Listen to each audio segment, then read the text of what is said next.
He is a bird, yet some say he is Superman. Larry Bird of Indiana State, the Collegiate Player of the Year. Today's big question, can he play super with his left thumb broken in 3 places?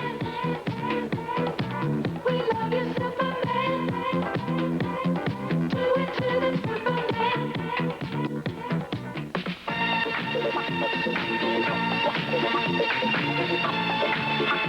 NBC Sports presents the best in college basketball. Today from Lawrence, Kansas, it's the second round of the 1979 National Collegiate Basketball Championship. Brought to you by Ford and your Ford dealer, who invites you to see and test drive the all-new LTD and Mustang now. By Pabst Blue Ribbon. Pabst is proved to be the best, naturally, with no artificial ingredients, and you can taste it. By Goodyear, the makers of Tiempo Radials, the tire that eliminates the winter tire changeover. And by Avis, the We Try Harder car rental company.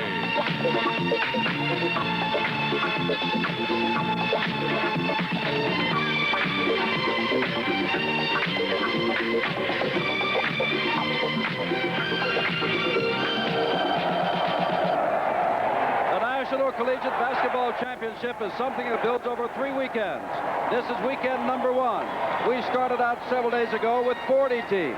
By nightfall tonight, we will have a total of 16 teams. They go on to next week's regional finals and then to the big High in the Sky in Salt Lake City the weekend of March 24th. Hello, everyone. I'm Jim Simpson, and welcome to Lawrence, Kansas. And the game you're going to see today, number 1 in the nation, Indiana State, 29 wins in a row. Larry Bird, the fractured thumb, against Virginia Tech. Working with me again, we came up from Tucson last night, Billy Packer. And Billy, Virginia Tech, that's a surprise team from the Metro Conference. And in a word, do they have a chance against Indiana State? Well, I believe that they have a chance. Of course, being ranked number 1 always makes it tough to go up there, a little apprehension. But they did a heck of a job, I think, beating Louisville in the semifinals. They've been an independent for a long time, first time in the NCAA for a while. It's a solid basketball team, some young players, but not a lot of experience in NCAA play. That may be a factor. And they're going against Indiana State, and remember, Larry Bird has that broken left thumb. We'll talk more about that in a moment. We'll come back to Lawrence, Kansas for Indiana State against Virginia Tech. Now back to our studios for this message. This is the moment Indiana State's been waiting for. They are undefeated, and this is a moment that Virginia Tech can make basketball history for their school. For the introduction of both teams, let's go down to the floor. Good afternoon, ladies and gentlemen. Welcome to the University of Kansas and to the Allen Fieldhouse and to the second round of the 1979 NCAA Midwest Regionals. And now introducing the starting lineups for today's game. First, from Indiana State University Sycamores, playing forward, 6'8" junior from Richville, Indiana, number 40, Brad Miley. From the Fighting Gobblers of Virginia Tech, playing forward, a 6'6" junior from Richmond, Virginia, number 21, Les Henson. From Indiana State, playing forward, a 6'7.5" junior from East St. Louis, Illinois, number 42, Alex Gilbert. From Virginia Tech, playing forward, a 6'9.5" junior from Greensboro, North Carolina, number 40, Wayne Robinson.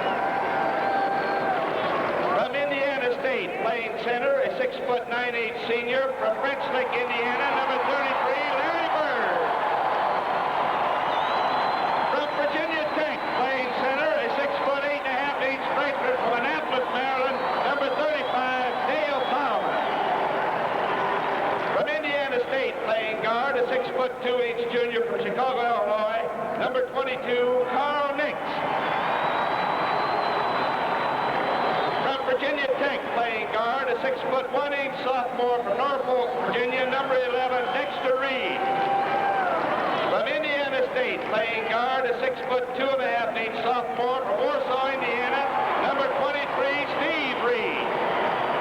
And for Virginia Tech, playing guard, a 6'2" senior from Durham, North Carolina, number 23, Marshall Ashford.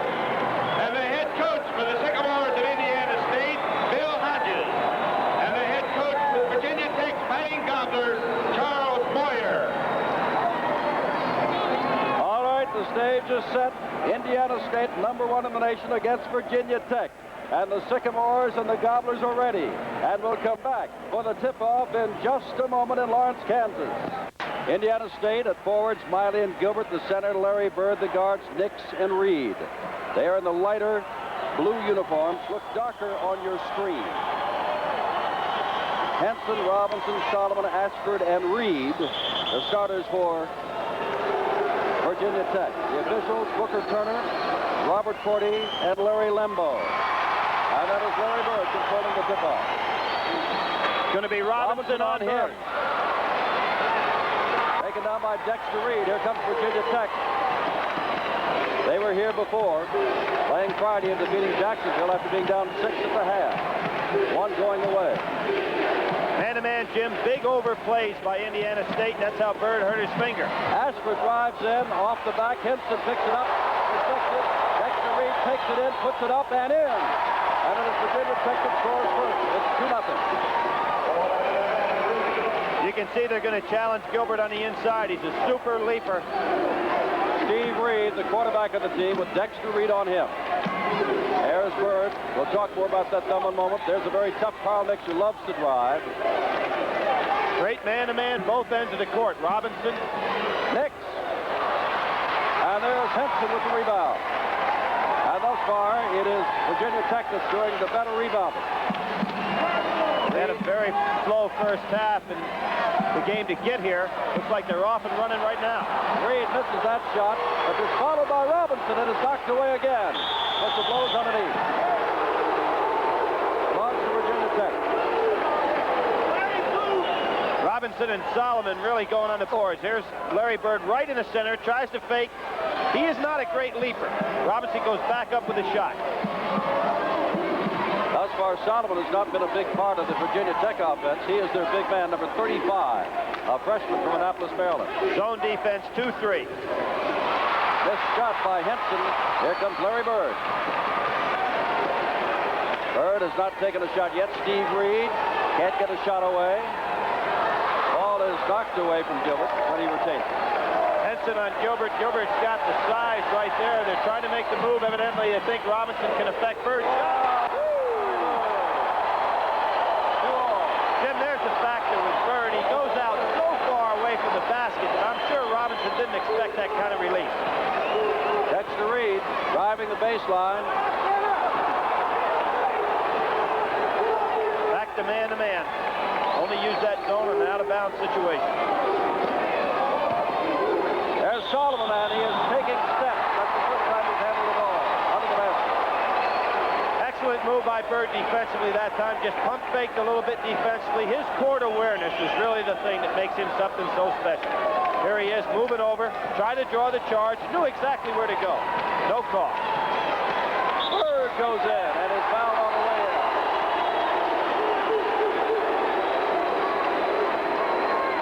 Number 21, Henson, draws the foul. Larry Bird's grabbing a hold of his thumb right now. Going through traffic is going to be his real problem. Reaching in, not the shot because he uses his left hand just to seize the ball. 84% free throw shooter. Leads the club with nearly 29 points in scoring and 15 rebounds per ball game. You notice, Jim, he doesn't even have the thumb in contact with the ball. He has what is known as a T fracture above the knuckle toward the nail. It is not down at the base of the thumb. He has such a beautiful release on his shot, though. This really isn't going to affect his shooting as much as it is his rebounding and sticking his hand out for that tough pass to catch. Billy Packer's been oohing and ahhing at the release of Larry Bird all morning long. Solomon with the rebound. That is Bill Hodges, the coach of the Sycamores of Indiana State. It's 3-2. Give Carl Nix some credit there with great defensive positioning on Marshall Ashford. Created the turnover without even sticking his hands out. Virginia Tech now guilty of 2 turnovers. Sycamores none. Bird falls down as he gets to Wayne Robinson. There's his passing. He is an outstanding passer. That's a little early. I don't know if they'll count that basket or not. They ought to count it. Nix is really strong inside.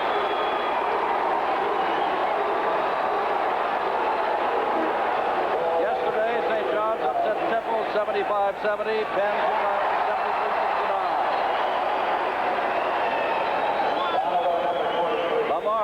upset Detroit. And Tennessee spun at Eastern Kentucky. Ashford got the foul. And Nix at the line. Ashford and Reid are really frail type ball players. Have great quickness. Nix is going to overpower them inside. You can see that Bill Hodges taking them inside early. That's a three-point play for Nix. The basket didn't count.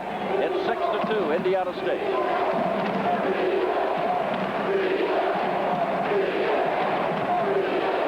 There's Robinson using the backdoor. And terrible backdoor is Gilbert. Good defensive positioning by Larry Bird on the shot.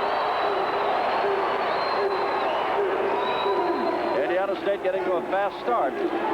Larry Bird forces the shot way low, tipped back out, and it'll be picked up by Ashford. To Henson. Look at Dix reach in there. Boy, he is away. quick. He's quick and he's strong. And it's taken away from him by Wade Robinson. They'll slow things down. 16:35 to go. We're just the first half. 6-2. Virginia Tech trails. There's Solomon, his second shot off the front of the rim, rebounded by Miley. Boy, the pace that Nix is putting on right now has got Virginia Tech worn down a little bit. There's Solomon. Nix plays 110% all over the floor. He doesn't know how to slow down. Ashford has committed yet another turnover. Walking with the ball. That's 4 turnovers, 2 charged to Ashford. So what happened to him that time? He thought Henson was going to come back out for the ball. Henson just turned and went back door. Charlie Moore probably upset with the tempo of the game right now. It can't keep this pace much longer. Both Hodges and Charlie Moore trying to get the game to slow down just a tad. There's Nix. He didn't want to slow down anything. Watch it. He'll force that. Whoa, what a block. Henson gets the ball.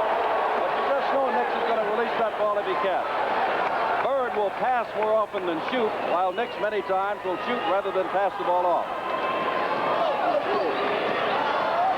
That is Dexter Reid, and Steve Reid is on him.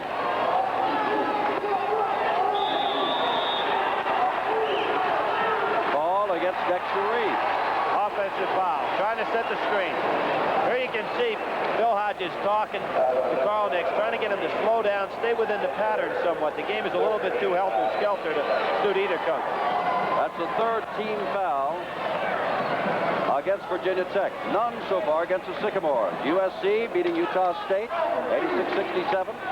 They're playing today against the Fall. Pepperdine won. They're playing against UCLA today. Weber State plays later today. And, of course, you're watching Virginia Tech. Ball is into Bird. Now the fast break to Robinson. Oh, Good defensive job by Steve Reid, though, and good hustle by Robinson. He's a fine athlete. it's 6-4. Indiana State has looked good, but they lead by only 2. Well, they ran off 6 straight there after the first 2 by Virginia Tech, and they let the game get away from them. Bird, look out. No, sir. Battle for it. Out of bounds. Nope. Pull down. Dexter Reid. Good pass to Henson. What an assist by Reid. It's tied. 6-all.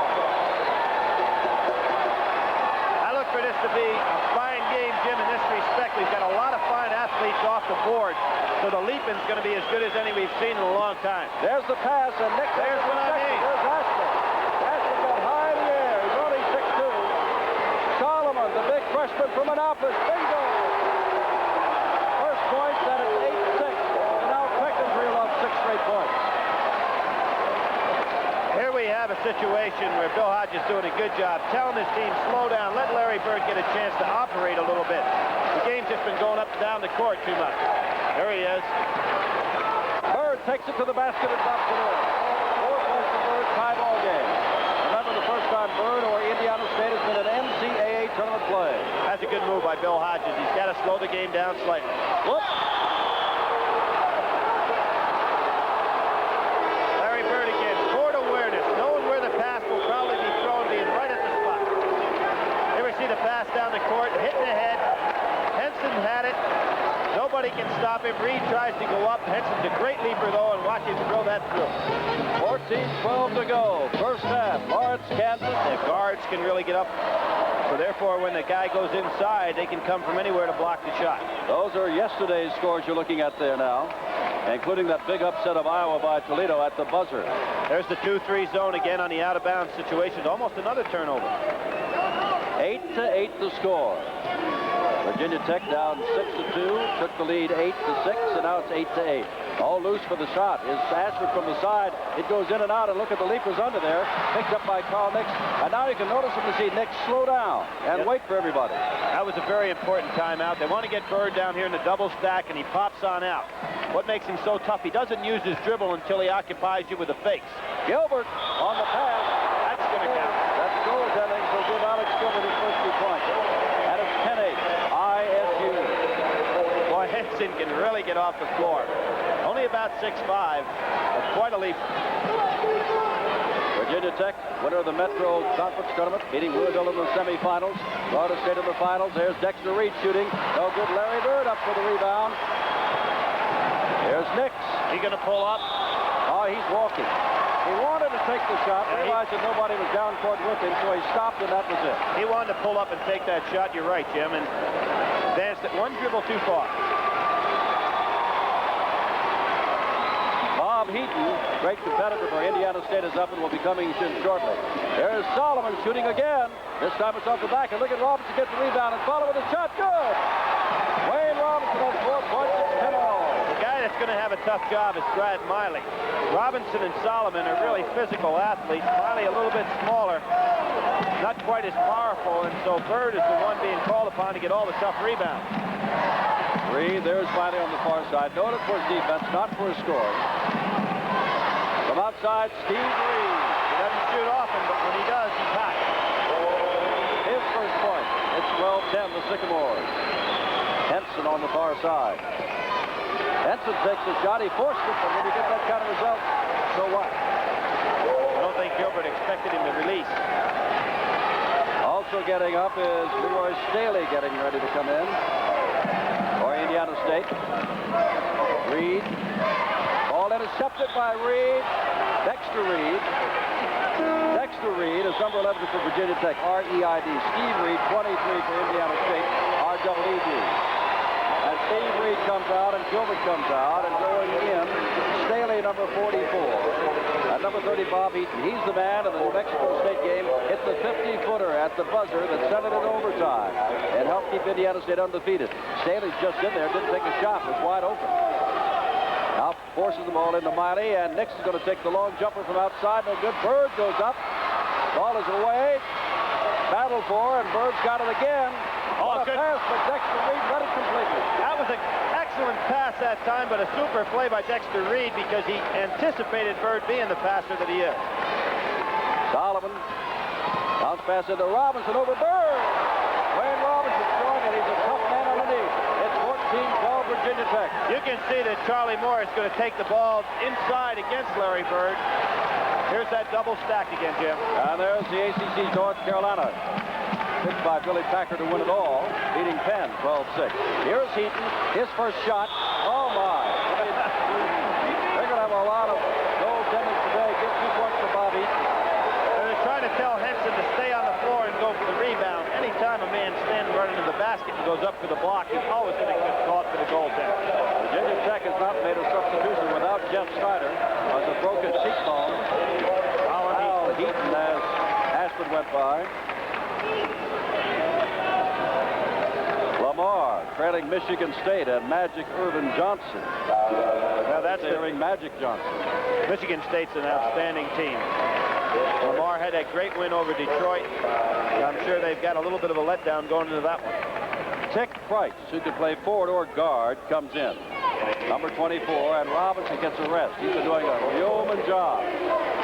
But this is a long ball game, and Virginia Tech doesn't have too many people. Deion Staley. I think it's on number 44, Staley. It'll be the second team foul. That's what it is. They tried to beat his man to the point. I think we're going to see an interesting thing now. We've got Tick Price coming in the game. He is probably going to go ahead and match up with Larry Bird. He's much smaller than Bird. Let's see if Bird doesn't play a little bit more inside now than he did before, where he was playing primarily outside. Well, Tick Price is also a very quick man, and he'll need that quickness. Bird is not known for being a quick man at all. Known for so many other things. He's playing way outside now. There goes Tick Price all the way in. Basket count. Basket counts, and Price draws the charging foul. And it's 16-14 Virginia Tech. Reid comes comes back in now. Look for a change in the matchup a little bit. There was the call. Right on the money. Look for a little change maybe by Indiana State defensively, too, because they've got Bird on Price, and that's a bad matchup for them because Price is quite a bit quicker. They have taken Carl Nix out of the game and put Steve Reid back in, and Alex Gilbert is getting ready to come back in. Both men resting their men. There's Staley taking it all away. Over the basket. It'll be jump ball. Heaton and Reid. And here comes Alex Gilbert back into the ball game. He has 2 points, and out goes Brad Miley as Hodges continues to rotate his player. He's trying to get a lineup in there. Miley is the one that was having a hard time off the boards. Should be Heaton's tap right here. Our referee, Robert Cordy, telling him to back up, get your feet off there. He's got a back tap available to him to Reid or Gilbert. He's not trying to back No, up. he tried to go forward. And he's lost it. Ashford picks it up. A crowd underneath the basket, 2 men free behind him. 6 turnovers now for Indiana State and 5 for Virginia Tech. Indiana State's been turning the ball over lately. Shot, and it's good, and that is a Pick Price. That's a bad matchup, Jim. Pick Price is much too quick to Larry Bird that far from the basket. Plus, it's pulled him away from his rebounding position. They're going to have to switch people. 4-point lead now for Virginia Tech. 10 minutes and 5 seconds to go, first half.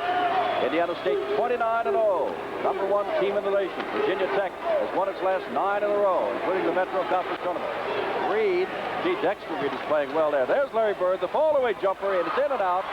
Battle for it, and Steve Reid's going to get an easy shot from outside and hit it. 4 points for Steve Reid. It's 18-16. Dick Price. Dick Price takes the shot. He's been hot, not this time. Battle underneath with Alex Gilbert. Well, he's a good rebounder. They're missing Wayne Robinson underneath now. Well, they wanted to give him a rest because they figured he was doing the job on Bird. Dick Price almost took that ball right out of Bird's hands, and the ball actually bounced off Bird's face. There's Staley from the corner, high off the Brought raindrop. 18-18. Ashford driving all the way, passing off, whistle blows. And now Robinson is coming back in. I believe the foul is going to be on Heaton, and that will be his second. Time is called. 9:13 left. We've got the same kind of status. It was 8-8 last time we took the timeout. Now the score, Indiana State 18 and Virginia Tech. Jim Simpson, Billy Packer, and a host of people from Indiana State reminding you Sport Board later today, the Phoenix 500. 14 rebounds for Virginia Tech. Now Indiana State 8. Turnovers about even, 5-4. Indiana State has 11 buses that made the 10-hour trip. As you look at what happened yesterday, Bill and I were down in Tucson for those 2. 38 people to a bus. They sold out those 11 buses in an hour and a half, and they said that was all paperwork. The tickets were sold. They just had to get the names down. That's what took so long to sell them out. Arkansas has also brought a bunch of people here for their second game today. Solomon from outside misses this time. Oh, what a rebound. Gilbert. Solomon had the shot. The 2-3 zone seems to be a better defense for Indiana State. Still man-to-man, Virginia Tech. Everybody is sky high today. They're really going to the basket. There's Nix. He's a good, strong player. Staley remains in. He likes this raindrop, but that'll be way short. And how about one end of the floor and then the other? That was a clinic on Leaping right there. They had to wait and untangle the net. And the Indiana State fans go wild. They have a great group of followers here from Indiana State. They're all over town. You really know their presence is felt. And I'm sure that's one of the reasons this team has done so well. They really got people behind it. And they all know Billy Packer's in town, believe me. We've had a lot of fun. It has been. Nice people. Ashford, look at him taking the walk. That's the second time he's been called for walking. He was so free that indecision cost him. I'm really surprised that Indiana State hadn't been able to get the ball down inside to Bird. He's got Price on him. They're playing a double stack down here on the side. Let's see if Bird can get the ball in low. Larry Bird's got 5 points so far, averages about 29 a ball game. See, he's trying to get it down in low, but they Nix just won't from let way it. outside. No good, and now Robinson says, hey, I'm back in this ball game. Reid, 20-18, Indiana State. 11. There's Tick Price. No good. Larry Bird rebound. Larry Bird has 5 points. Solomon has 2 points. They're the big men scoring line. Michigan State over Lamar at the moment by 10 points. That's another game being played this afternoon. Miley in the game. Here's Bird. Going to take the shot. And Bird is on the floor. There's a case where Larry Bird starting to go inside. Now he's going to give Price his hands full. There's Staley taking the outside jumper. He really has a lot of arc on the ball. Bird trying to get position. He's got Price. But watch this arm right here. Alex Gilbert slams it back through the basket. Foul is on Ashford, and that is the 5th team foul. And here's Larry Bird, 1 for 2 from the line. Now remember, he is an 84% shooter. Now he's 1 for 3.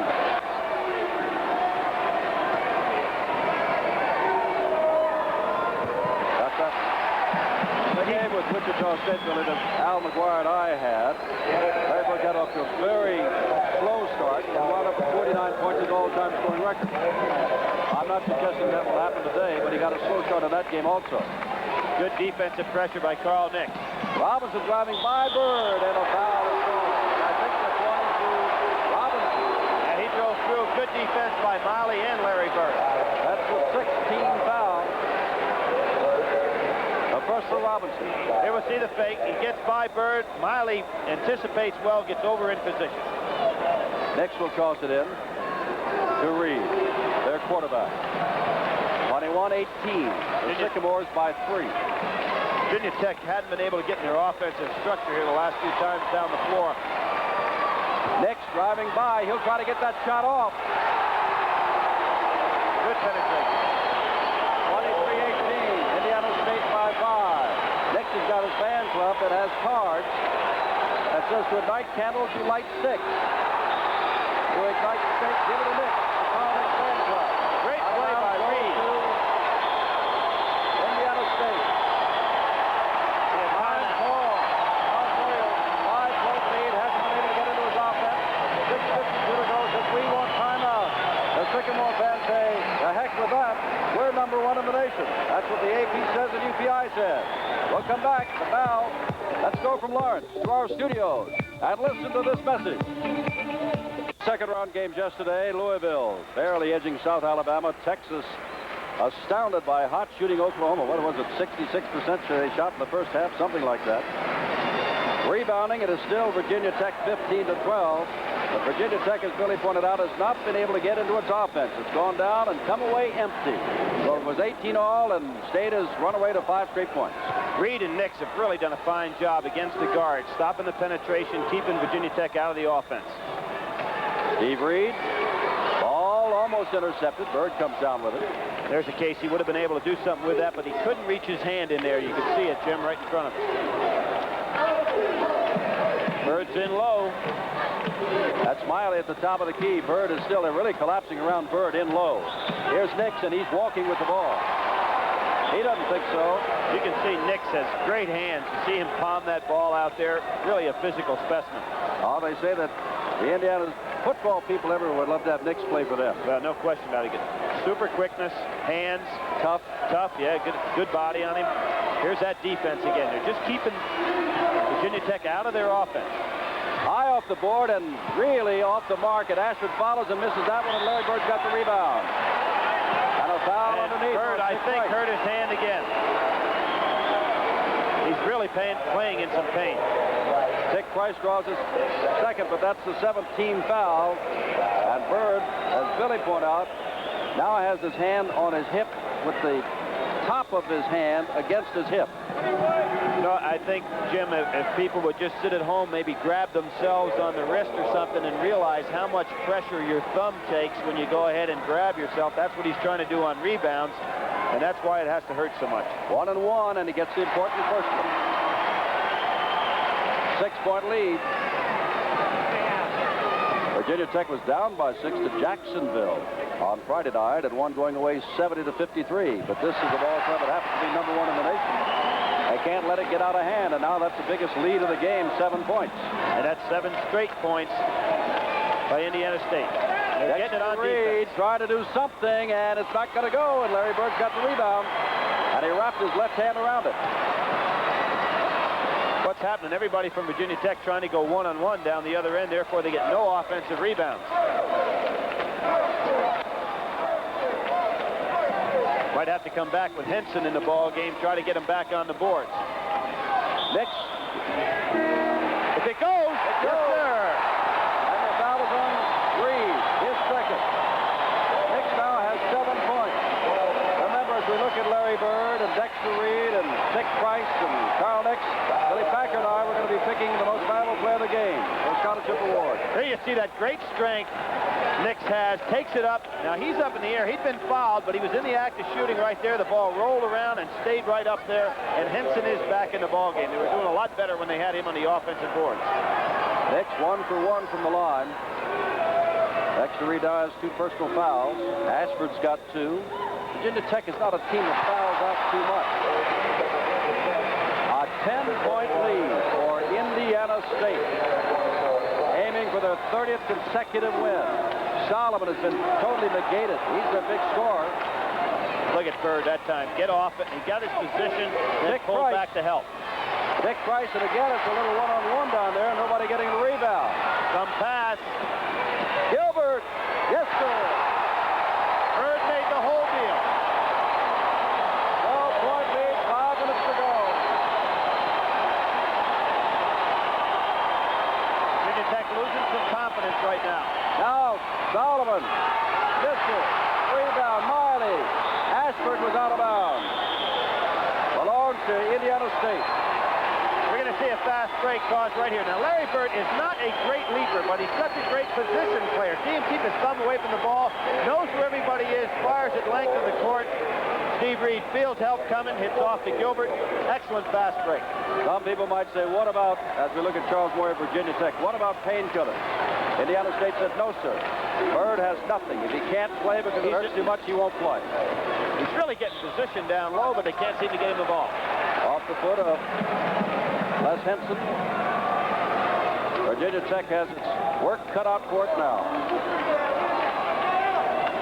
Well, everything is happening. They're not playing too badly on defense, but on offense, they just haven't been in any structure at all. Just one-on-one moves, getting them into big trouble. In a zone now in the out of bounds.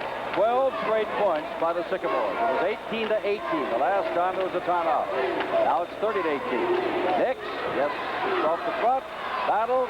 Reid picks it up, and he puts it up. No good. Ashford has the rebound. There's Henson in the corner. He's going to take the shot. No good. Larry Bird for the rebound. Same situation, Jim. Nobody prepared to rebound in that structure. Now, there's one of the things that Larry Bird can do. He can handle a basketball. Big man, 6'9", not quick, but can handle a basketball. Outstanding passer. Miley. Reid, oh, he's by himself. Now, watch this. And then to Miley. What a play. That's the kind of player he is. He had the jumper all by himself. Saw a man wide open inside. Miley in position. Bird now has 8 points, 7 rebounds. Makes the steal. steal. Well, he started slowly, but he's coming on. Michigan State leads Lamar 38-26. Carolina now over Pennsylvania 25-22. First half. Oh, that's a great pass. Oh, he loved that one. Larry Bird threw a smile on that one, Jim. This is some kind of pass. The foul is on Henson. Watch this pass right now. Great court awareness. Look at he looks away like he's going to throw to the guard, hits it on the inside. That was a great play. We said when we came on he's not Superman, but some people think he is Superman. Larry Bird, 34-18. Here he is with the fake inside. Now look at Miley getting into position. Bird goes up, sees him in position, hits him perfectly on the inside. Hey, he's doing it all right now. 3:24 to go and 16 consecutive points. Reeled off by Indiana State. The 1979 NCAA basketball championship program is a memento you'll treasure. Exclusive information on the Final Four, tournament records, plus plenty of photos, features, and much more are contained in this collector's issue. Send a check or money order for $4 to NCAA program, box 1979, Lexington, Kentucky, 40594. The preceding furnished by the NCAA.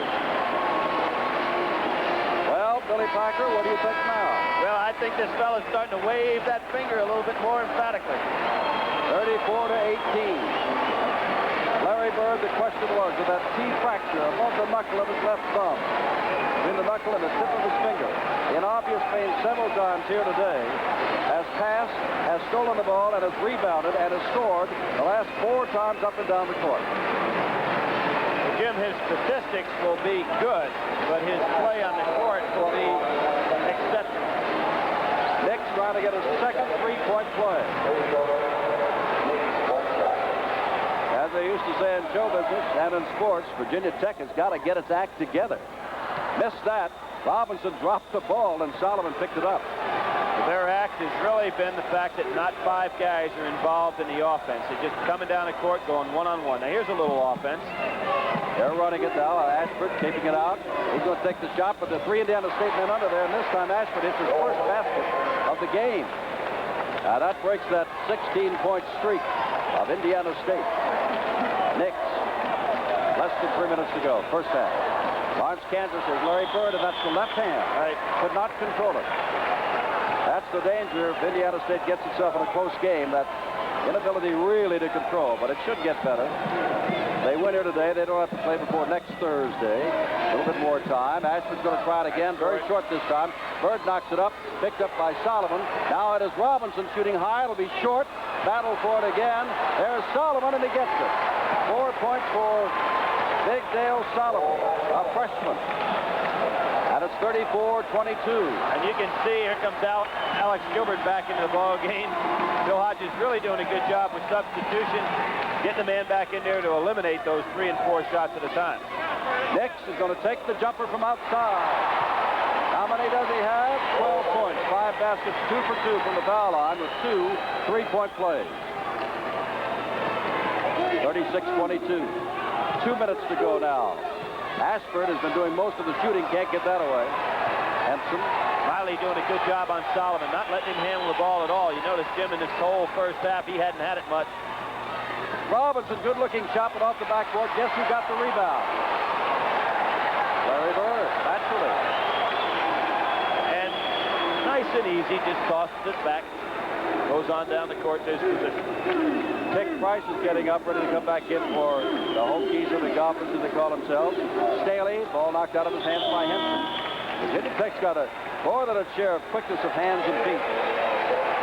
Gilbert comes back in for Indiana State. Staley comes out. Have Price back on Bird again. Heaton comes in, and Reid goes out for Indiana State. Miley puts it in play. Bob Heaton. A minute 25 in the half. Carl Nix is almost relentless, the pressure he puts on you when you're guarding him. He's just a great athlete from the standpoint of stamina. Heaton, who's committed 2 fouls, lets that ball go off his hand. 36-22. Virginia Tech would like to cut it down respectively before going in after that 16-point splurge. That took it from 18 all. There's Solomon using the backboard. Good-looking shot for the freshman. 6 points for him. And now a 12-point lead with 1 minute to go in the half. Tim, you were right as far as a good-looking shot, but not the kind of shot selection you want when you're down this far. Here he comes again. Stolen by Solomon. This will be Dexter Reid. He lost it and walked. He walked. They didn't call it. Well, Bill Hodges thought they should have, and he was standing right in front of it. 36-26. 10 points. Oh, they missed Bird. He had position. There's the man again, and Heaton follows it. Nix puts the shot. Heaton gets his second basket. 38-26. Ashford, let's see how they play this. Boy, Miley is a great defender down there in regard to not allowing his man to handle the ball. Solomon just doesn't touch it. 10 seconds to go. Watch Miley's positioning. Very good. Reid takes it in and passes out, but it'll be picked up by Ashford. And who's the foul on? They're coming the other way. It's going to be on Marshall Ashford, it looks like, charging on His in. third. Well, as Billy Pack and I were saying early on in the show, we've got to pick out a most valuable man in this tournament, which we'll do before the end of the game. And right now, I don't think it's much of a contest. 1 second to go, but it is a 1-on-1 situation. And guess who is going to the line? 4 out of 7 from the line so far, and a total of 8 points. Larry Bird. A 12-point lead, and he can make it 14. And Marshall Ashford, and they're very thin at the guard position, Virginia Tech is, and Ashford has 3 personal fouls. Hold shot! Yes, sir. No, Jim, Larry Bird turned around and didn't like the fact that it hit a little bit of the rim. Look at him. He's really getting himself planted this time. Indiana State. Keeps that elbow right and straight underneath the ball. The winner of this game will play Oklahoma in the semifinals next Thursday. And at halftime, hey, looky here. At one time, it was 18-18. So that's a half. Indiana State 40 and Virginia Tech 26. Welcome back to Lawrence, Kansas for our Pro Kids Basketball Report. I'm Jim Simpson with Billy Packer. We're going to talk about the Four Corners offense. But before we do, I know that all over Terre Haute especially, all over Indiana and all over the country, they're asking, what does Billy Packer think of Indiana State now? Well, Jim, I think that they're an excellent basketball team, and of course everybody knew that they were a great basketball team. I think what they're proving out here today, that they met the challenge of the early leaping by Virginia Tech, substituted very well, had great defensive pressure by their guards, which I thought was important. And of course Larry Bird did the things with his passing, with his court awareness and rebounding that everybody expected. So this is a team that's going to challenge for the championship. There's no question about that. And I still don't know whether they're #1 in the nation. That's what they're going to have to prove, regardless of what I think. All right. I was talking to you this morning at breakfast. I said Tom Young of Rutgers was upset with John Thompson of Georgetown because he slowed the ball down and held the ball. Down in ACC territory, North Carolina and Dean Smith, very famous for their Four Corners offense. And I happen to know you like it. Well, I like the object in college basketball where everybody can use strategy to try to do the best they can to win a game with the personnel they have at hand. It's not a matter of just throwing out 5 players. The other guy uses 5 players, and then you can't adjust. That's why I think the game is such a great game. Anybody has a chance to win, and coaches should use whatever strategies at hand for them. You don't like the shot clock? No, I don't want to see a shot clock at all. That's enough. Let's talk about the Four Corners offense as part of our Pro Kids Basketball Report. Here's a little feature we put together for you about the Four Corners offense. Remember, it's instituted by Dean Smith of North Carolina down at Chapel Hill. Watch. It's the 13th consecutive year that Dean Smith's North Carolina Tar Heels have been to a national tournament. And one of the underlying reasons behind that tremendous success is a Dean Smith innovation, the Four Corners offense. Since he started using it in the mid-60s, Smith has lost count of the number of times or situations that his teams have gone into the Four Corners, one of the most recent being the ACC Tournament Championship victory over Duke. But how and when did it come about? Chuck Noe of South Carolina in those days used to have 3 guys lined up along the 10-second line and then play 2-on-2 inside. And, you know, we decided one time back, long time ago, 65, 64, why change for a man-to-man? Although my college coach, Paul Gallen, said never get in the corners. We felt that maybe we could spread out and play a little one-on-one. We started with Larry Miller and Bob Lewis, great one-on-one players. The Four Corners is not a freeze, but a style which consumes time while drawing the opposition into defensive errors, resulting in a score or a foul shot for the offense.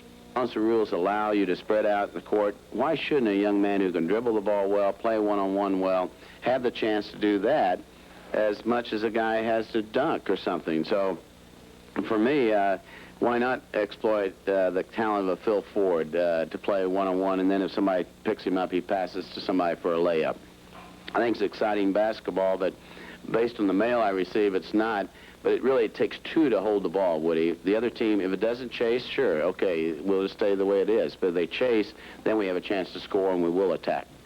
Smith was on the National Rules Committee when the regulation preventing a closely guarded dribbler from controlling the ball was passed. He voted for it, even though he thought it would mean the end of the Four Corners. But it did not. How does he feel now about the possibility of a shot clock? Well, personally, I think a shot clock would be good for North Carolina. If you have a shot clock, you should say no zone defenses. zone defenses and four corners, to me, are both may be a sign of weakness in that you're saying, okay, we can't play the pro rules, but in many cases, you're really trying to use your personnel wisely. But I really think the Rules Committee thinks that we have a better game in college than they do in pros, and they probably won't do a shot clock because then the have-nots do not have a chance to win, and then those that have, like North Carolina, we can say spread out and come chase us, or halves like Duke can say, hey, we're going to play a zone, you got to go ahead and play against it. One of Dean Smith's contemporaries, Digger Phelps of Notre Dame, said once, if you don't like the four corners, find a defense for it. This is Woody Durham for NBC Sports in Greensboro, North Carolina. Say what you want about the four corners offense, I would have to say that the best man that I ever saw run it was Phil Ford at North Carolina. Agree or disagree? Yeah, I think it is because he had the ability to go all the way with the ball. He could pass. Larry Bird wouldn't be a bad guy running that four corners because he has the stamina and great passing ability to give it up or go all the way for the shot. Well, at North Carolina, they're now leading 10 slightly. The last time we saw, you have picked them to be number one. They played that remarkable game, and I say remarkable because it was 7-0 at halftime with Duke. A lot of people say, four corners, four corners. I think that's not basketball. Well, that particular game, there was a reason for doing it, and I wouldn't have liked to watch that one myself because they were going for a conference championship regular season situation. But I think that was a strategy that Dean Smith decided to use, and it's up to Bill Foster in the case of Duke to come out there and go after him. And before we get through, I'm sure Al McGuire will have a rebuttal for you. That's it. Thank goodness we don't have to hear it today. We'll come back to Lawrence County. Recovers Henson, Robinson, Solomon, Ashford, and Reid for Virginia Tech. Miley, Gilbert, Bird, Nix, and Reid for Virginia Tech. And there's Larry Bird with yet another rebound. Steve Reid, number 23, Nix, had an outstanding first half with 12 points. That ball may go back court, but Reid is quick to get there. And you see where Bird was out there. Look at Bird from way out there. Ball goes out of bounds, jump ball between Miley and Solomon. Ball batted out of bounds, obviously, by Solomon. Going to be a jump ball, though. It'll be interesting to see whether or not Virginia Tech gets back into that offense because they sure lost it the last 10 minutes of the first half. Well, I think what was happening, they found it rather easy. There's the back tap that time. It was available once before. A little bit of walk. Gilbert on the pass again from Larry Bird. By the way, in that first half, Virginia Tech never made it to the foul line. Not once. Never made it to the foul line, Jim, and you know how they were doing so well rebounding. They got out rebounded in the first half because nobody ever knew when a man was going to take a shot.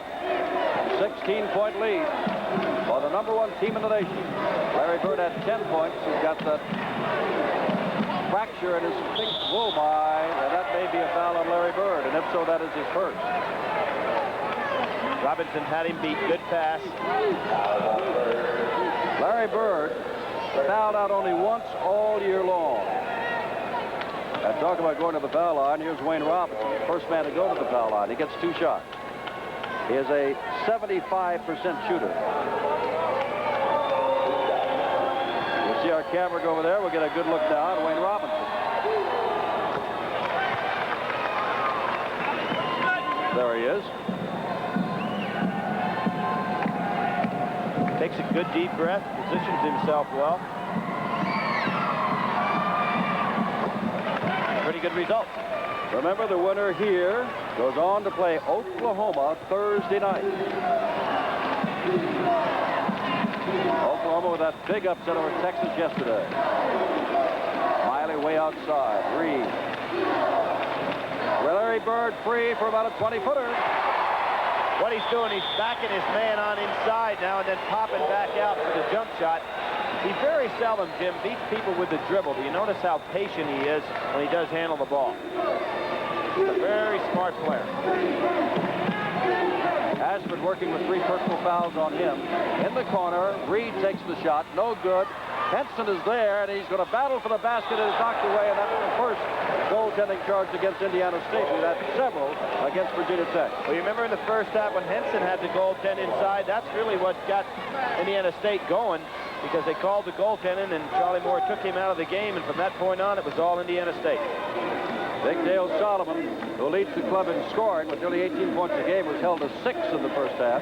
Miley did quite a job on him. Nix is loose, shooting over Ashford, and now has 14 points.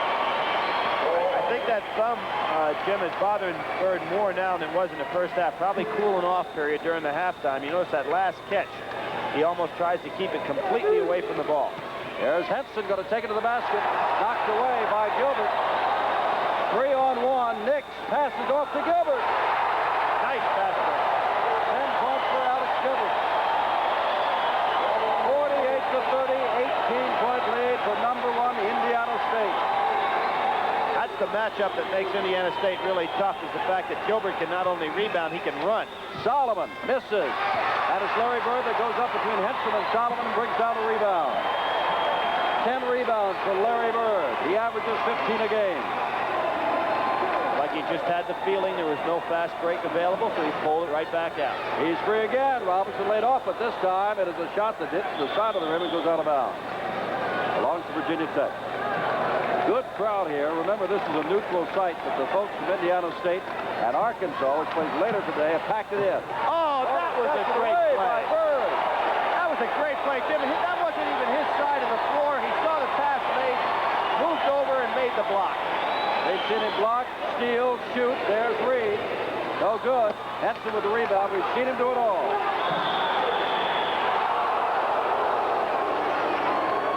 Watch on this particular move here by Larry Bird. He is not even on that side of the floor. See, he saw the play being made and headed on over there, made a very clean block. Excellent play. There's the statistics so far. 12 points, 10 rebounds. That ball goes off the hands of Dale Solomon. Good defense by Miley again. Miley's done quite a job on Solomon, who came in there with nearly 18 points a ball game. Outstanding freshman, strong, soft touch shot. Hasn't had a chance to use his strength or demonstrate that soft touch.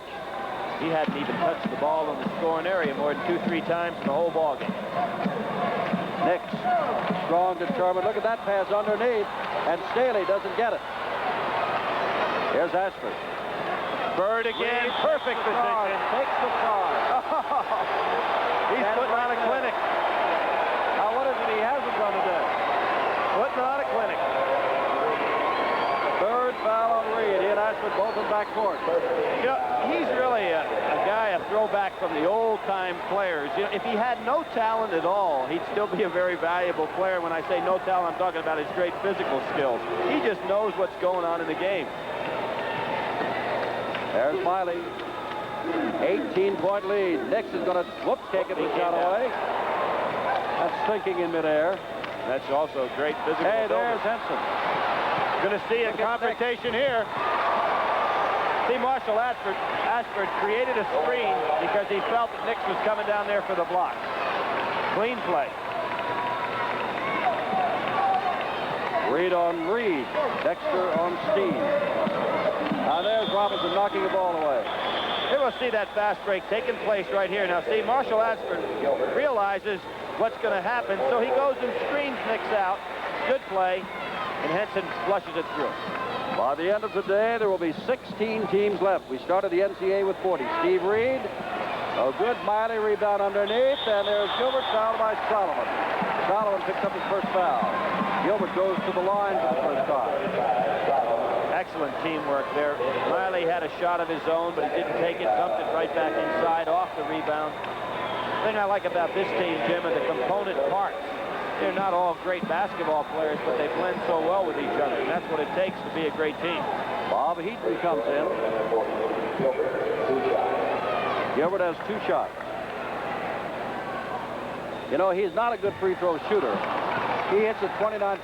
If he makes one of these, he'll get a standing ovation. That is not incorrect. He's a 29% free throw shooter. He does so many things well and misses them both. Well, it's kind of funny. He has a funny wrist movement there, but he does hold the ball pretty well. Maybe it's a matter of confidence. Neutral court, but look at all the folks who are in here at Lawrence, Kansas. Carl Nix. Indiana State running its offense. Virginia Tech unable to do that for some time. Nix. Look at that ball. There's a foul.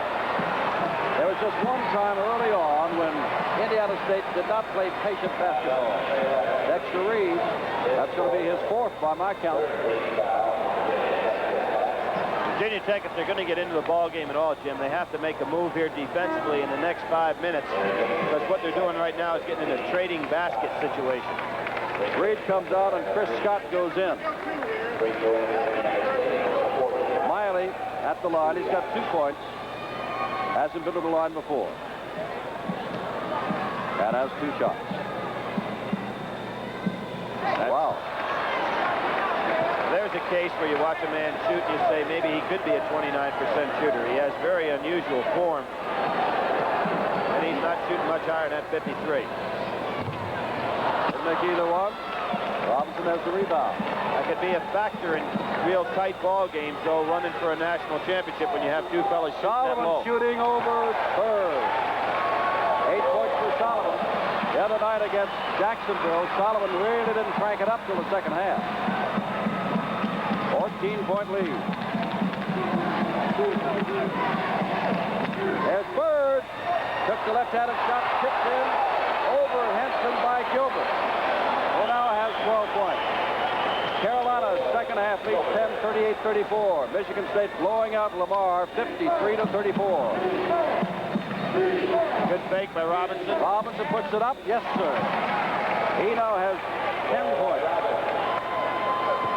And it's a 14-point lead, and we've got 14.5 minutes to go, so don't start flipping the dial. Well, there's a lot of time, Jim, but what Virginia Tech is not doing is taking Indiana State out of their offense at all. They're just kind of trading baskets with them. And with a team as talented as Carl Nix is and Larry Bird, that can be disastrous. Look at this follow. Bob Heaton. 6 points for Bob. That is Chris Scott with the basketball right now. He's the newcomer to line up when Reid went out. They lost Jeff Snyder, fractured cheekbone, was operated on the other day. Scott pushes the ball up. No good, followed by Henson for the easy layup. That's 6 points in this half and 10 for Henson.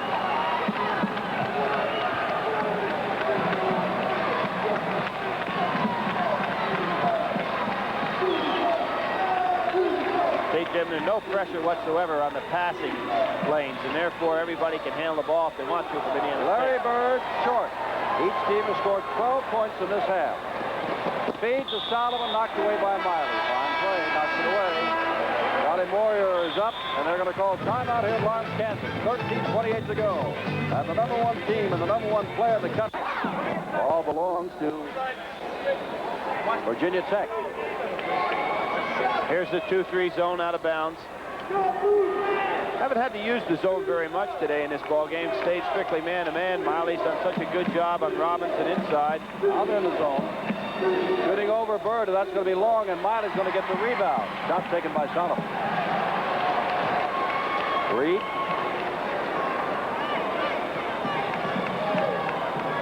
Indiana State won its conference, then went on and won its conference tournament. Looking for a 30th win in a row. Larry Bird, pass, back to Bird. He's got the shot. Nope, he's going to take the pass, setting up Reid after Miley handled it. And that's the way their offense works. That's just good team play, guys. About 3 passes made that time down court off the jump shot. Everybody keeping their eyes open, expecting the pass. Ashford drives in. 3-pointer potential. Ashford really has some quickness. He had a bad first half, only 1 for 7. Here he comes baseline. Too late to move over. Bird makes a jump at him. Foul by... Looks like Heaton. That's on Heaton. That's his 3rd. Ashford now has 6 points. Good free throw shooter. And it's 54-41, a 13-point deficit now. Well, we can see that there's really a no momentum situation right here. Both teams just kind of trading baskets a little bit. One of 2 things going to happen. Either Indiana State's going to get back in another one of the streak, but Nick's out of the game. That's hard for him to do. Heaton from the side. Oh, boy. Oh, it's shot away by Virginia Tech. And right to Heaton, took the easy shot. Heaton's played a solid ball game in there today. He is their competitor. He's the man that can fire up the team. Not a good pass. Not a good pass. Out of their offense again, and guess who picked up the loose ball? Well, Robinson was moving to the spot, throwing it, threw the ball behind it. Now we have Solomon Solomon on Bird. He's not as quick. I expect Bird to get the ball a little bit here. They're really collapsing around Bird, who came outside around Miley and puts it up and drops it in. They have 2 men on him. He came outside, took the ball and bounced it in. 14 points. What happened there? They got caught on a mismatch, and Solomon not quick enough to play with Bird outside. Henson's going to force a shot, but it's a good one. That's 8 points in this half and 12 points altogether. Dick Price is coming in. Larry Bird, according to Billy Packer, has outstanding shooting. Well, he has the perfect form. Watch his elbow right underneath the shot. Look at the rotation of the ball. Also, we don't quite get it on that shot, but he has perfect form, follow through, keeps his head straight, puts on a clinic with that jumper. 11.5 minutes to go. 15-point lead for the Sycamores. Jim, it's like watching a guy with a great golf swing. He does the same thing every time, regardless of how far away he is. He has excellent range just because of form. Look at this. He wanted it. Bird wanted it. Dick Price picks up his third personal foul, and Bird goes to the line for the first time in this half. He is 6 for 8 from the line. I wonder if there's a television set in Terre Haute, Indiana, that is not tuned to this game. We'll never find out, but I wonder. There are his stats, and of course they're impressive, but the thing about him, and I think all the people that have watched him play, the thing they like about him is his court awareness and the presence out there. And he sets the stage for the entire team. He passes off the jump shot, so everybody else does. People keep their eye on the ball. Well, he's 1 for 3, and since then has hit 7 in a row from the foul line. 17-point lead. That's Steve Reid that draws that foul, and that's his first.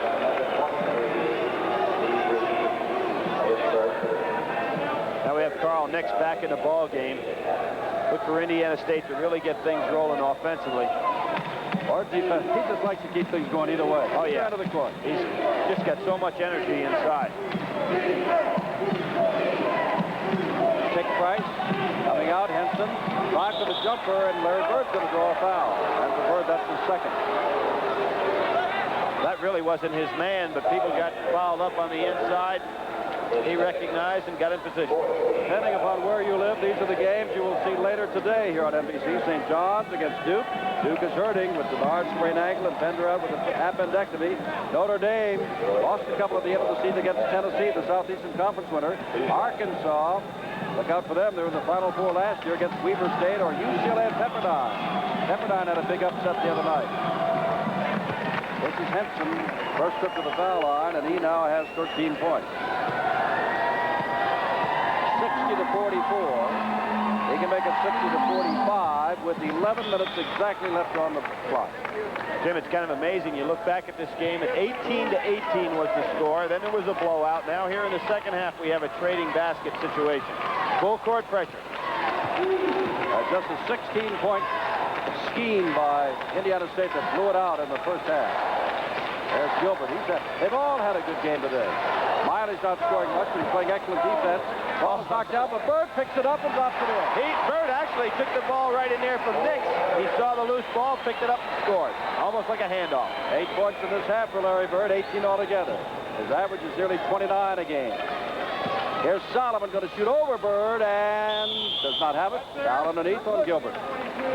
Booker Turner says, Dallas Gilbert, you are pushing. Gilbert has showed us some leaping ability today also.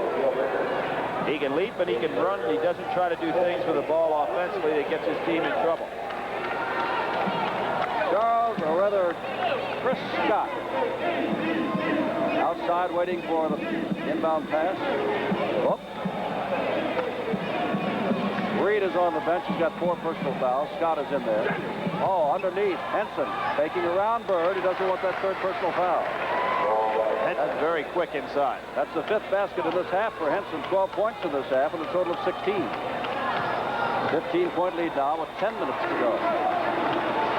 Indiana State at its first NCAA championship game ever. Virginia Tech has been here before. Reid, another one of those component parts. Keeps the ball moving, gets it to the right people, doesn't take bad shots. But Possession of the ball is so important, Jim, in college basketball. When you have a guy that won't throw it away or take bad shots, it really helps. Ball is knocked out after the missed shot by Nick. Ashford down here. Reid covering up. No good. And they're going to point down at Reid. Or they're going to point at Ashford.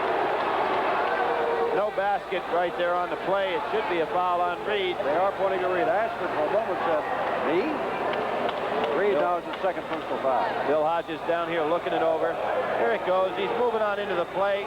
Never really squared up on this one, of course, on the way down, which is a little bit too late. Here comes the tap in by Henson, but that was way after the shot. Here we'll see it again. You've got to give a man an opportunity to come down when that's his flight path. Reid jumped in a little bit too late.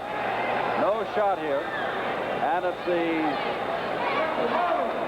16th foul against Indiana. There's Henson. Oh, is he having a half? That's 14 points in this half. Keeping them close. It's a 12-point lead now with 20 seconds to go. Make it a 13-point lead. Can't add too well. Gilbert outside. Look, Bird by himself, but passes to Gilbert, who is there, blocked by Henson. And it's a jump ball. Looks like a good block from here. Indiana State fans don't think so. Well, that was quite a pass, too, by Bird. Off the shot again. You see him in the corner. Looks like he's going up for the jumper. Now watch, everybody from Indiana State keeps their eye on Bird's pass because they know he'll hit him off the jumper, Jim. A lot of people don't do that. That was a good block. Good block. That's Henson standing in there. It's not Price. Feet underneath. Nick. There's a great play by Reid. Everybody on this team looks for the open man. For those of you who have been watching, Michigan State will get back there, but walking to us, we can see 64-49, and Carl Nix of Indiana State is at the line with a chance for his third three-point play of the ball game. Larry Bird, what has he done? Well, he has 18 points, 10 rebounds, 7 assists, playing with a broken left thumb, and that's the third consecutive, or I should say the third three-point play for Carl Nix. Well, he's playing extremely well and has 17 points himself. That is walking charge against 6 points. And the half ended 40-26 Indiana State. Since then, it's been about even Steven, but Virginia Tech hasn't been able to catch up or really Billy Packer get into its offense. No, they really haven't. That was another good play by Larry Bird. He went ahead and jumped out at the man with the ball, created a walk-in situation. Now Nix to throw it in. And look at this. Oh, they caught him sound asleep, and Steve Reid dropped it in. Never sleep. Everybody preoccupied with Bird getting the ball in bounds. Reid just broke long. Set play.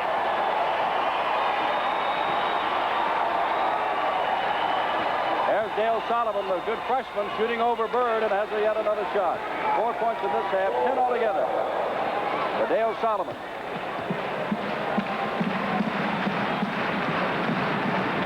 Nix with the ball. At one time, it was 18 all, and then 16 straight points by Indiana State. Steal back by Reid. Nix. Oh, that's a tough shot. Oh, Nix. Putting on a show, isn't he? 19 points. Jimmy has the ability. There he is, throwing his great, incredible quickness, jumping right out. He has that ability to go up in the air. Such a great physical player. Ashford. Foul on Nix, reaching on in.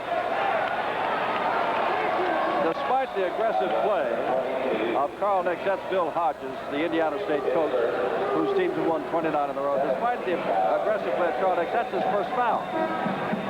Well, he has such great quickness and physical stamina, Jim, that he can go after a man and not have to foul. He moves his feet well defensively. Leroy Staley comes in for Indiana State, and Alex Gilbert goes out. Larry Bird, that T fracture between his knuckle and his fingertip of the thumb on the left hand. He's been in visible pain many times today. On several occasions, hasn't been able to handle the ball with those left hands, but all of the rest of the time, been dynamite. There goes the long pass again. Reid again, and there's another one. Bird felt him open as soon as he got the ball out of the basket. At that, Bill Moyer gets up. Charles Moyer gets up, rather, sending Robinson to Reid back in. He's got to put out all stops now, or It's all over for Virginia Tech. There's Ashford from outside, and he's beginning to hit. 7 points in this half, 11 altogether. 7.5 minutes to go. Staley can't control it. Out of bounds. Staley turned the wrong way that time. It was a tough catch to make. Reid comes in. Robinson comes in. A 16-point lead for #1 Indiana State. You'll see the pass. He turns the wrong way. When he turns a little bit too late to come back, actually hit his foot. You're going to see a pretty good cross-body block. Might have been a clip, Jim, in your football days. Well, Miley is doing a nice job. Henson, long shot. Larry Bird's got another rebound. The winner here, and it looks to be Indiana State, doesn't it? Goes on to play Oklahoma Thursday night and the regional semifinals in the Midwest. Larry Bird, he can hit from there. He has reeled off some incredible passes today. He's stolen the ball. He's drawn the charge. He has scored. He has rebounded. And this is what Indiana State's been able to do. Run its offense. Virginia Tech lost the handle. Foul is on Price. That's his fault. Virginia Tech lost the handle about midway through the first half. Well, they did with the score 18-18. Everybody started to go one-on-one. Nobody around for offensive rebounds. It might not have made any difference, but they did have the game at least somewhat under control at that time. Indiana State puts a lot of defensive pressure on, and everybody on this ball club looks to hit the open man. Pennsylvania has moved out in front of North Carolina 52-50. That brings Willie Packer up short. He lost Texas yesterday, one of his Final Four picks. Yeah, Texas let me down there. I thought that they would really be a factor in this particular regional. And we may be joining that game, some of us or all of us. We'll wait and see. Oh, that's a little unnecessary foul. Virginia Tech getting a little bit frustrated right now. Robinson. Well, for those of you who've been watching the Michigan State game, we're going back to Dick Enberg in Tennessee. And for the rest of you, Simpson and Packer here watching Indiana State put on quite a show. That is Miley, who was pushed. He is 0 for 2 from the line. Jim, let's take a look at Miley's statistics for the day. He really doesn't have much that you're going to see on the final sheet, but he's really done a fine job defensively, blocks out well, doesn't occupy the ball that much. There's another. He didn't get the rebound, but he kept the ball active. Couple of shots, both missed. None really very close. 6 minutes, 5 seconds to go. And he kept Solomon totally out of the game. Look at Bird.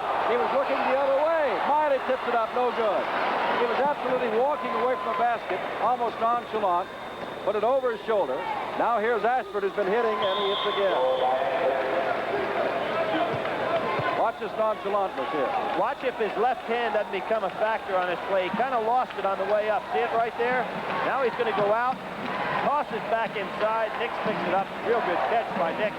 He went up there and just missed the roll-off. 14-point lead, Indiana State. Larry Bird, not having one of his best scoring games, but he has done everything. Nix, he loves to shoot. Just give me the ball, and that's in and out. Bird follows. At the right place at the right time. 20 points for Larry Bird. 73-57. Well, here's Ashford. He's been hot, not this time, and guess who's got the rebound? You begin to wonder how well Larry Bird would be playing if he did have a bad spot. Double team, 6x6 to the wing. The 50-20 said no, sir. He's fouled. And that's going to be all for Dick Price. Jim, some people may be wondering how Bird hurt that thumb. It was working on his overplay defense. The pass was thrown to him. He just had his hand extended and hit him in a very unusual fashion. Created the break. Dick Price, who is quite a leader, has fouled out, and thus has played his last game for Virginia Tech. A fine career for the senior from Danville.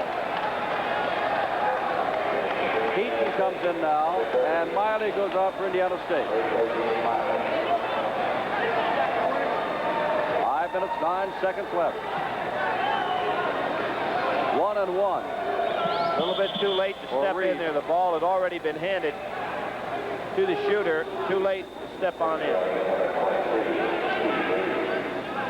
Charles Boyer's done an outstanding job with Virginia Tech, getting in the Metro Conference and winning the tournament. Actually, that should have been a violation against Carl Nix. Reid hits his foul shot. He now has 11 points. Boyer looking up at the clock. It shows a 17-point deficit with 5 minutes and 9 seconds to go. Make it an 18-point deficit. They've called time. 5:09 to go. Okay, folks, what do you think? Indiana State #1? It looks to me at least that they're going to win a 30th game in a row in their first NCAA drive. Of all you folks who have been watching Indiana State and Virginia Tech, this is Marv Albert and Bucky Waters from the Reynolds Coliseum on the campus of North Carolina State. From Raleigh, North Carolina, this is Penn in possession. Tony Price, who has been on fire, hitting for points 24 and 25. And the Quakers of Penn now lead the Tar Heels of North Carolina by 4, 63 to 59. North Carolina had a 2-point lead at halftime. They led most of the way. Penn has led by as many as 5, looking to pull off an upset over the #3 team in the nation. Michael O'Koren is playing for final. Penn has beaten North Carolina at its own game. A full-court press, a 2-2-1 zone press that's been very tight in the middle and has forced Carolina down the sideline into numerous double teams. They have really lost the tempo. Carolina usually controls it. Right now, Penn is in complete control. Penn is in a zone because of severe foul trouble. They're really a much better man-for-man team, and that's how they got this lead. As you just saw, that travel by O'Koren, Penn with the 4-point lead, getting it back. The steal made possible by the deflect by Onaker. Here's Bradley challenging Price. North Carolina within 2, 63 to 61. Tony Price stepping away since he has 3 personal fouls. Bobby Willis back in. Number 32 with the ball, playing with 4 fouls. Tim Smith back in the Penn lineup. This is Smith. He's playing with 4. Another turnover.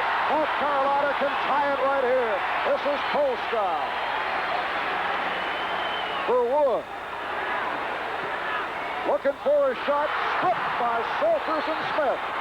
Salters now leads the 3-on-1. And broken up by Colescott. Look out.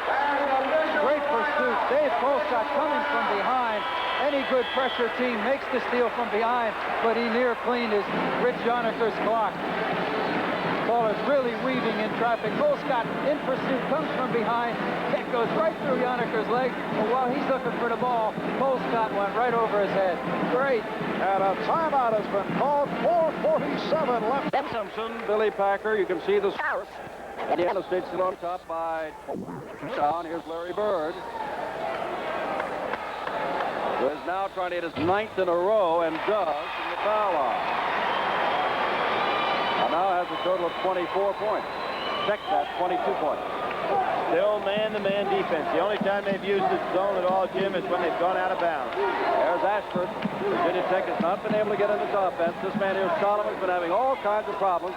But as soon as I say that, Dale drops it in. And now it's 12 points. Miley's been on him all day, and of course Miley out of the ball game right now. Really did a super job defensively. Here's Nix. He's had a great game. He's really got to pick that MVP. That's a close game between Pennsylvania and North Carolina, 10 by 2. A little bit of delay situation out here. Bird takes man handle the ball. Takes it outside. 2.5 minutes to go. This ball game belongs to Indiana State. Well, they blew this game open in the first half. It's never been a contest since. 18 all and then 16 straight points for the Indiana State Sycamores. Never been close since. 30th win in a row coming up for Indiana State and their coach, Bill Hodges. Now reaching it is Ashford, and that's going to be his 4th personal foul. But that's all academic. The Sooners of Oklahoma, I would feel, are watching. They probably have someone here scouting. And they're the next team that's going to face Indiana State. Indiana State is the one. 3:50 remaining in the ball game. The Quakers of Penn, the Ivy League champion, looking to spring an upset over the 3rd-ranked Tar Heels of North Carolina. Speak into that North Carolina huddle. Here's Steve Smith. Take your time.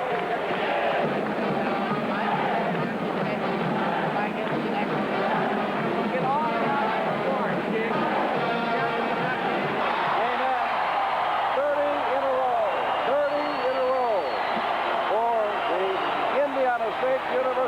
Sycamores. Well, there's more excitement. That's in Raleigh. Let's go to Marv Albert down in Raleigh, North Carolina. And we welcome all of you who have just joined us with 2 minutes and 11 seconds remaining in the ball game. Tim Smith, who has been a mainstay for the University of Pennsylvania, has just fouled out, and he leads with 16 points and strong work off the board. This is Marv Albert along with Bucky Waters from the Reynolds Coliseum on the campus of North Carolina State in Raleigh, North Carolina. University of Pennsylvania looking to spring an upset, and a big one on the third-ranked Tar Heels of North Carolina. Penn leading by 5, 66-61. The winner here will go up against Syracuse next Friday night in Greensboro as the East Regional winds down. It all leads to the Final Four in Salt Lake City on March the 24th. And then March the 26th, the title game. All to be seen right here on NBC.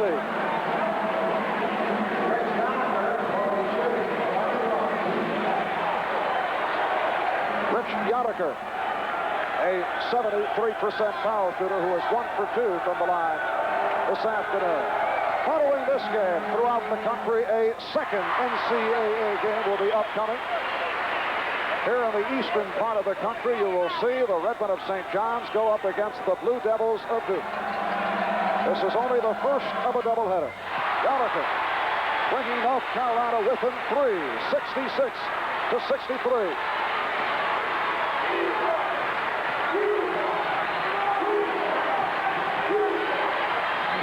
We approach the 2-minute mark. Salters of Penn getting it down under pressure. And an offensive foul is called. That's a critical foul.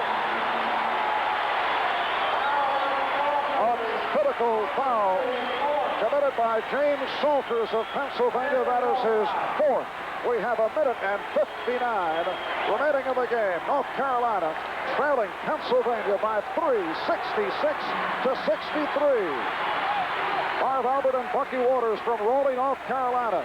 The Tar Heels ranked number 3 in the nation. In trouble here against the Ivy League champs, the Quakers of Penn. North Carolina in the light uniform. This is Yoniker. Pressured by Willis. Out for Wood. And Colescott, who earlier was hitting from long range. And he pops from deep. Rebounded by Yoniker, and he puts it up. And it. North Carolina within 1, 66-65, 1 minute and 20 left in the game. Keep possession. Penn's a little bit tired. The Carolina bench has really been turned over well by Dean Smith, and they seem very fresh. Penn has to come meet every pass, and they've got to keep looking for the basket.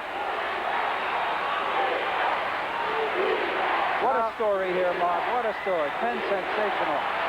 Good game plan, well executed, lots of courage. They've taken on the state of North Carolina and the number 3 ranked team. As you see, 50 seconds and a steal by North Carolina. This is Colescott. O'Corn. North Carolina down by 1.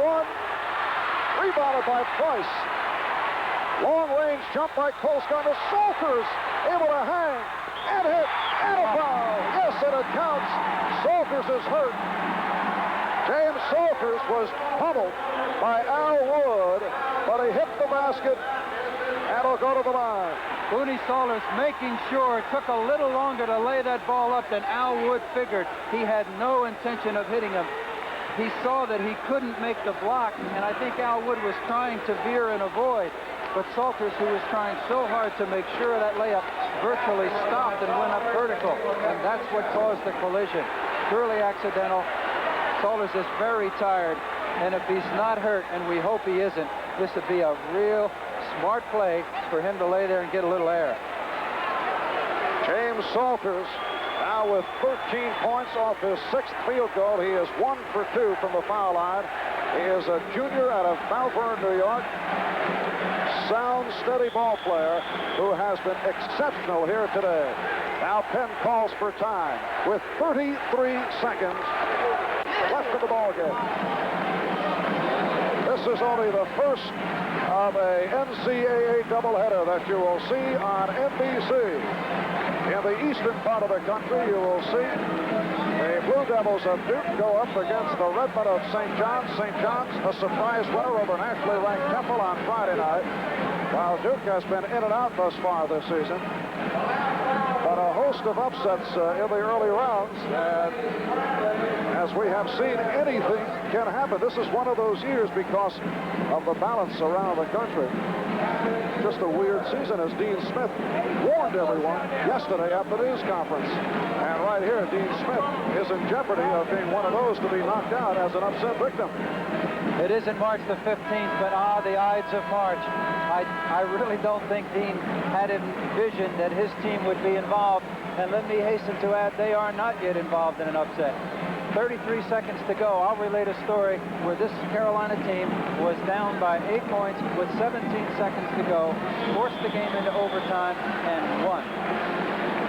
They don't quit.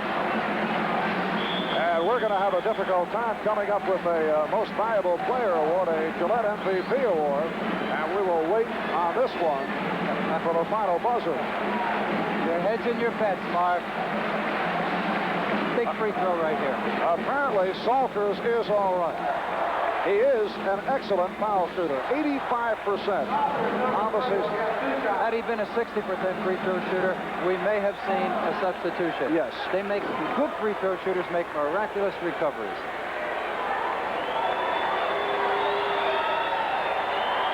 All right, Penn with a 3-point lead.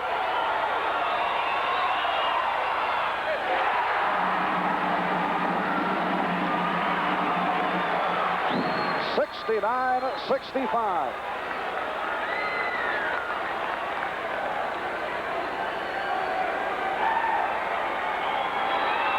Salters 2 for 3 from the line. Rebounded by O'Corn. 30 seconds left.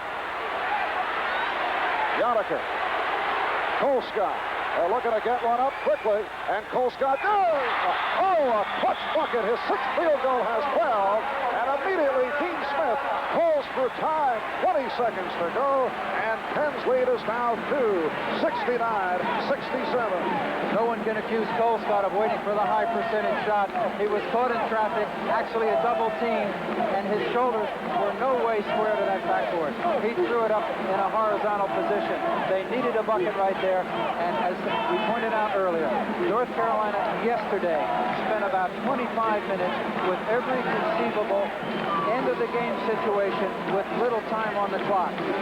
One of the reasons they're so good at this point in the game is that they work at it, and this team can work wonders in 20 seconds.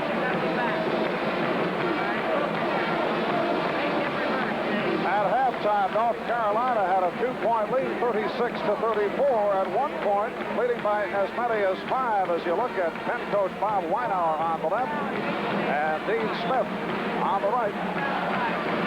Pennsylvania took charge in the second half, led by the scoring of Tony Price, who has 25, and the rebounding of Tim Smith, who has fouled out. And strong backcourt play by James Salters. Substitution for North Carolina for the first time today, number 21, Jimmy Black, a freshman out of the Bronx in New York, has come on. With North Carolina looking for quickness, looking for a steal right here. Very definitely, if you're playing the chess game with the coaches now, North Carolina has 3 timeouts remaining, Penn has 4. The officials looking to get things straightened out now. The announcement on the timeout. Both teams are lined up. The scoreboard clock has shown 19 seconds, and a correction is made. It is 20 seconds left. So 1 second ticking off. And that 1 tick can be eternity. Well, they're making the correction right now. And when they have it set, it will show 20 seconds left. Actually, I think this is helping the Penn team. Carolina's been chasing them all day with about 12 players. And for Penn, it's been pretty much 5 or 6, with the only rest coming by necessity because of foul problem. I think that this probably is a more benefit to Penn, this standing around, than it is to North Carolina. And now the slow process as they wind it down second by second here at Reynolds Coliseum on the campus of North Carolina State in Raleigh, North Carolina. In the second game here, which will be seen in most portions of the East, it'll be St. John's and Duke. And of course, throughout the country, there will be a second game of the doubleheader coming up here on NBC. And Buck, I know you're still working on that Most Valuable Player Award.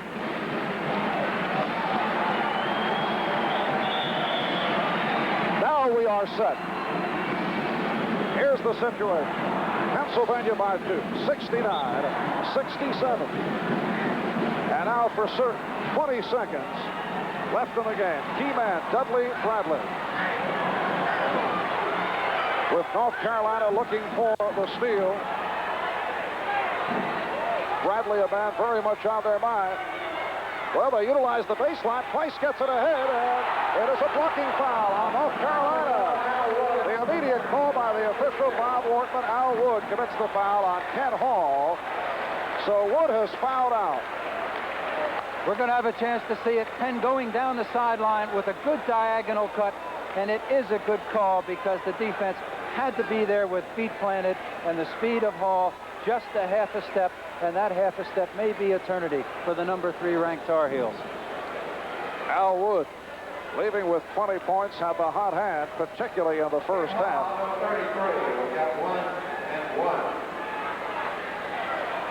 Ken Hall, a 78% foul shooter.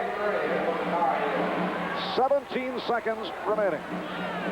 So only 3 seconds in time wasted off that inbounds, and then the rush up court. Penn using that baseline beautiful to get it in.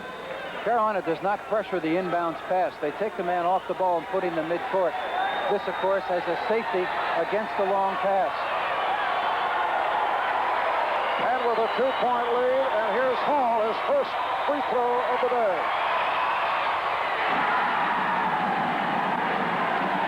A 3-point lead for Pennsylvania, 70-67. Hall is a sophomore out of Atlanta, Georgia.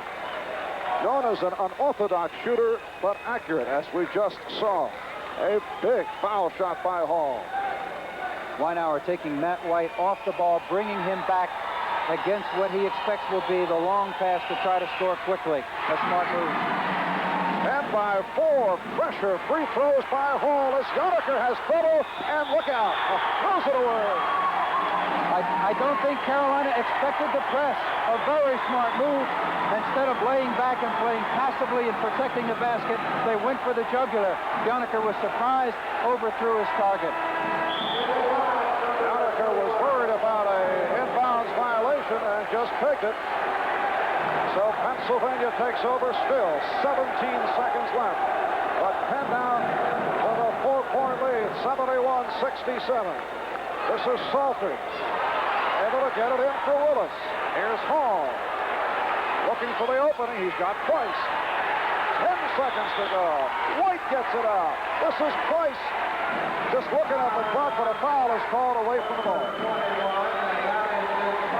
Penn has kept their cool. A very tired Penn team. A team that was extended right to the limit against Iona to get here. Has taken the best, at least the number 3 ranked Tar Heels, and has taken a pretty good shot. Carolina has not played poorly today. Carolina has played very well. Penn has played just unbelievably. Jimmy Black committed that foul, and again, here is Salters. He's 2 for 4 from the line. 9 seconds left. And Ivy League champion Pennsylvania with a 4-point lead.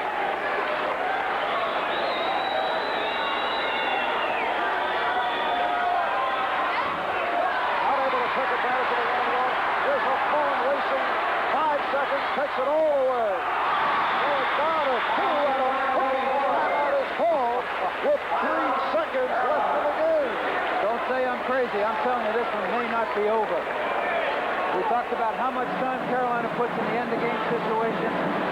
They almost drew the charge on this inbound the last time, and that really will be the key. Dean Smith now in down the huddle as we watch him. Again, you're looking at a guy, and you would think he had a 10-point lead. Weinauer, of course, his key is experience now, confidence. He wants his team very confident.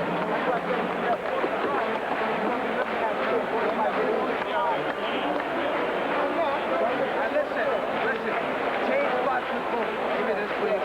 Change spots with boom. Watch. Bobby's here. Stack is here. Teddy has the ball here. Mooney, you're there. All right. Bobby, jam, let's go. Got it? Mooney. Jam. Watch the charge. Come back and get the ball right here. Everybody wants the charge. Daddy, make sure you don't move here. Everybody, Teddy, got that?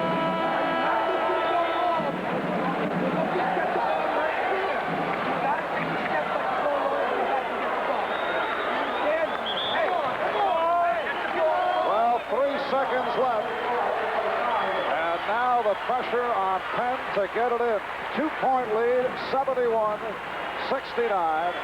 Off that full court burst by Mike O'Corin, a hit on a 7th field goal. He now has 15. Substitution now, Randy Wheel, 6'4" senior, has come on for the first time for North Carolina.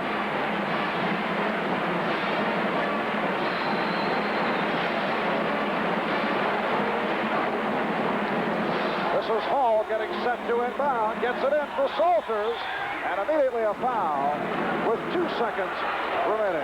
Pete Futko, number 34, committing the foul. And Bob Weinauer over to the official scorer's table, not happy about the movement of that clock, Bucky. He thought it should have been at least another second going on. He's smiling, but he doesn't think it's funny. Actually, again, Carolina's adeptness with the clock. They alerted the official that they were going to foul immediately. And obviously, you know, they're good at it, and they saved the second. This game still isn't over. They've got to hit that free throw, and Penn cannot foul. I'm surprised Penn has anybody down in the foul lane with even a remote chance of brushing against someone. Salters again. He's 2 out of 5 from the line, which is uncharacteristic. Normally 85% free throw shooter. Penn now by 3, 72-69. Penn now coming off the foul line, taking no chance of a foul. What an incredible story. This is what college basketball is all about. North Carolina deserves their number 3 rating. They came in here with incredible momentum. The ACC teams have had difficulty in the first round of NCAA play traditionally.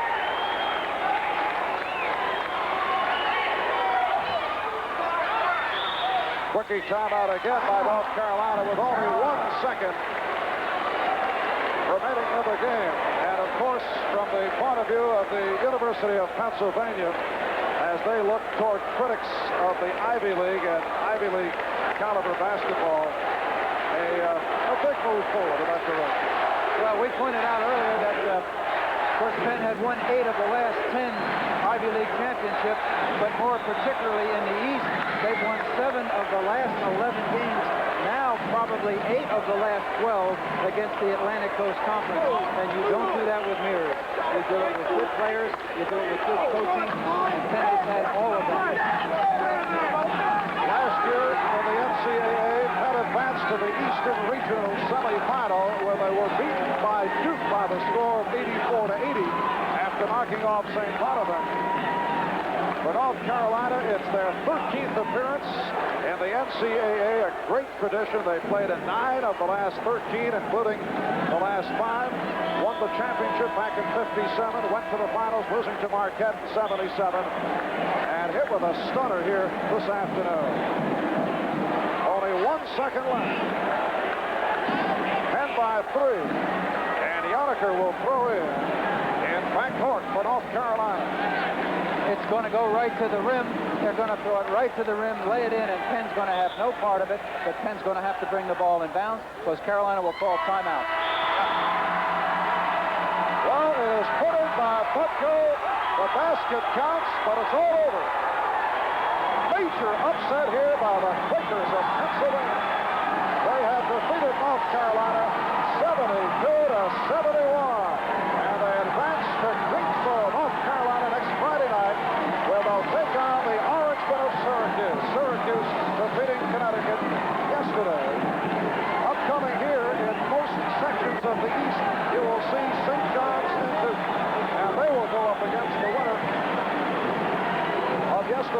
Rutgers-Georgetown game with Rutgers knocking off Georgetown. The game, Larry Bird, congratulations on that super all-around basketball game. And Bill Hodges, a guy that's got to be unanimous Coach of the Year. Bill, your team really played well from a team concept.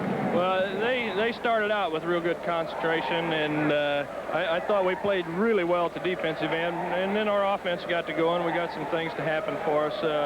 I just felt like it was a day where we played really well, and Virginia Tech probably didn't play near as well as they could have, you know, and that happens. I was hoping that we would have the good day today. You know, Larry, that score was 18-18 at one point, but it looked like your defensive team is the one that really broke open that play as opposed to the offense. Yeah, when we start playing good defense, things start to happen, and we get, you know, everything starts opening up for us offensive-wise, and we played pretty great today, but our defense lagged a couple times, so I think we're going to be all right. You know, everybody talks about you, Larry Bird, and you are a great basketball player, but the thing I like about your team is the team concept.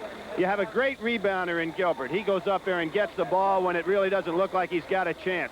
And, of course, Reid had some good passes today. And then Brad Miley is some kind of defensive player. Yeah, Brad plays great all the time. You know, he's one of them guys that come out and plays good all the time. Alex is a great rebound jumper. And, you know, we keep them two guys close to the basket. They're going to get every rebound. So, you know, everybody plays together and everybody plays hard, and that's what we're out here for. You know, Bill, all the time when Larry goes up for that jumper, of course, he's a great shooter from the perimeter area. But he's dumping down inside. And I was watching your players today. They all look for the pass. Is that something you teach, or did that just come off Larry's play?